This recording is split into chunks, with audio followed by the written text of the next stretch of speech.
Welcome everyone back to weekly weather updates, and in today's video we're going to have a look at the latest from the live radar. We'll have a look at the UKV, look at the precipitation and the temperature over the next 5 days. We are going to see some very up and down conditions, plenty of rain in places, but equally some drier periods, some very mild conditions around as well. Temperatures could be in the mid to high teens, perhaps on Sunday, but then turning chillier as well whenever we see colder fronts move through.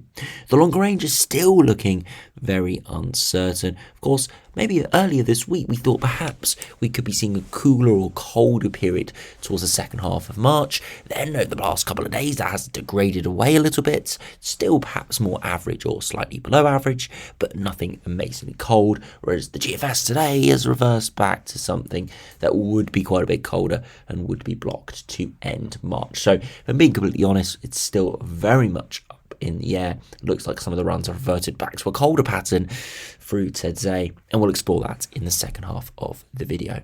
So do remember, if you enjoy the videos, do like and subscribe, and remember to follow me on Twitter as well, links in the description.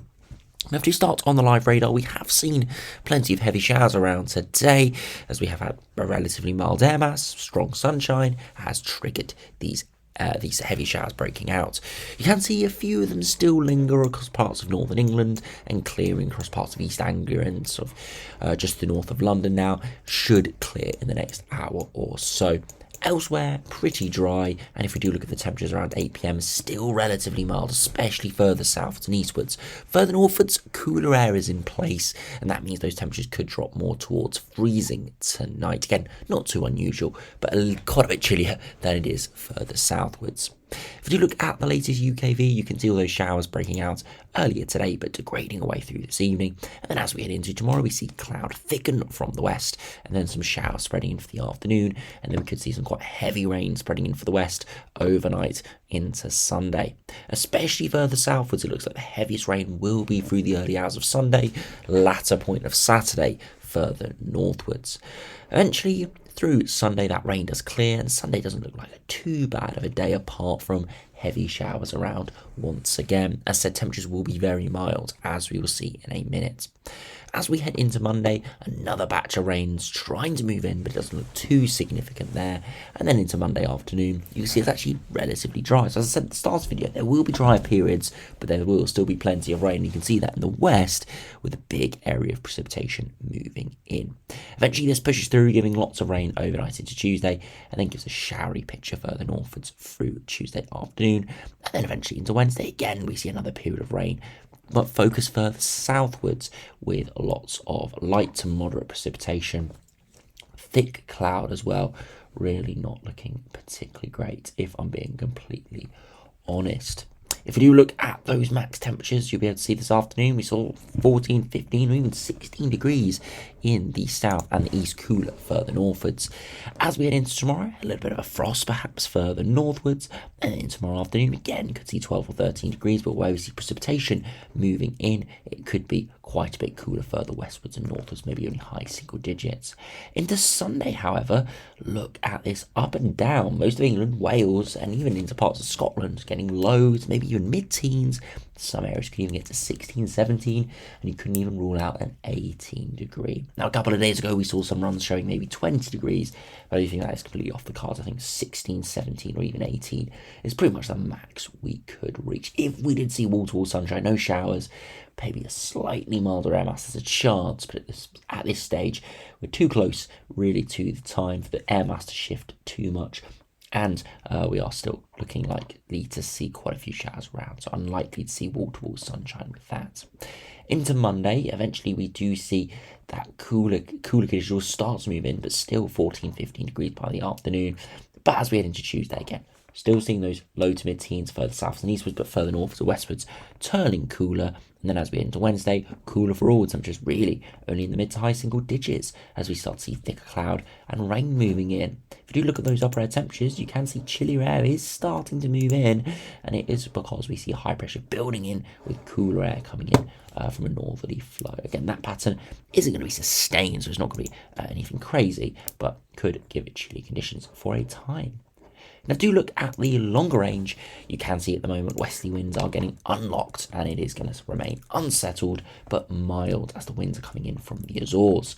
However, into next week, we start to see high pressure trying to ridge in, and in the extended range, as the GFS trying to produce something cold, it actually extends up towards Greenland and Iceland. Now, this would typically be a very cold pattern. However, this time of year, we are starting to run out of that cold air, especially on the near continent. And that means if you look at the easterly winds, it's not that cold initially. It tries to get colder later on. It does to a certain extent before eventually we do see milder air pushing in. So it would definitely go chillier, would definitely go colder further northwards and maybe temporarily further southwards. There would be the risk of snow with this sort of pattern. But as we've seen over the past few days, we've seen very little consistency from the runs outside of day 7. So again, it is plausible because of the sun's stratospheric warming we have seen, and simply the time of year does favour northern blocking because we do see the reduction in the zone of mean winds inevitably.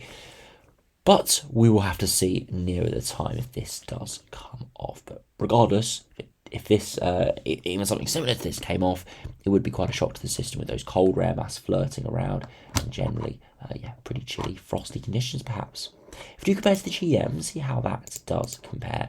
Again, we do see southwesterly winds pushing in, generally pretty unsettled, but as we head beyond that, high pressure does try to make a return, and you can see high pressure is ridging northwards, but instead of ridging northwards just to our west, it ridges to the northeast of Canada, which means we actually just see low pressure sat on top of us. Cold air is plunging into the North Atlantic. For us, we're kind of on the boundary between the mild air and the cold air, probably would be extremely unsettled and very rainy indeed. If we put on the precipitation there, you can just see lots of bands of rain moving in from the west. Really wouldn't be ideal at all if this sort of pattern came off. It's a very subtle shift in the blocking, where this high pressure is just further westwards, but it would, bring a very big change to the overall conditions at the surface if this did happen. Now, if you compare to the ECMWF to just see what that is showing, again, southwesterly winds pushing in. Again, high pressure trying to ridge in for next week, but not actually being too successful. And you can see it is trying to get northwards, but once again, not pushing too far northwards. It does go chilly towards day 10, but that's just because we have a temporary northerly wind there before eventually the westerly would break through. So ECMWF, similar, but very much a moderated run when nothing's too cold really there at day 10. Now, to finish by looking at the latest ensembles, you can see it is going to be mild over the next week or so. Some colder interludes are possible, but we're not expecting anything too crazy. And then as the longer range, we do start to see some cold runs appearing. Definitely there from the GFS operational run, definitely going quite a bit colder. But as we'll see if we put on Glasgow, you see that operational run is more sustained cold further northwards. So again, we have to look at those sort of things and take that into account when looking at the ensembles. 2 meter temperatures do look fairly stationary over the next week, but then they do dip definitely in the longer term. But as we have seen, there still is a lot of uncertainty with that. And finally, if we do compare to the ECMWF ensembles, it's actually fairly similar.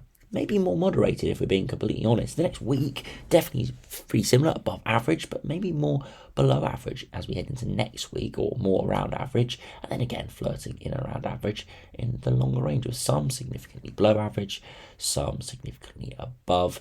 And again, we will just have to see still up in the air. So there's a risk it stays mild, wet and windy into the second half of March, but equally there's the risk of it going much colder, potentially frosty, maybe even a bit of winteriness into the second half of March. We will just have to wait and see. It is frustrating. The models keep flirting with this idea, keep backing off, and we say, okay, looking like it's going to go mild, and then like today we see a run like the GFS operational, which just shows you that it's not completely gone from the output.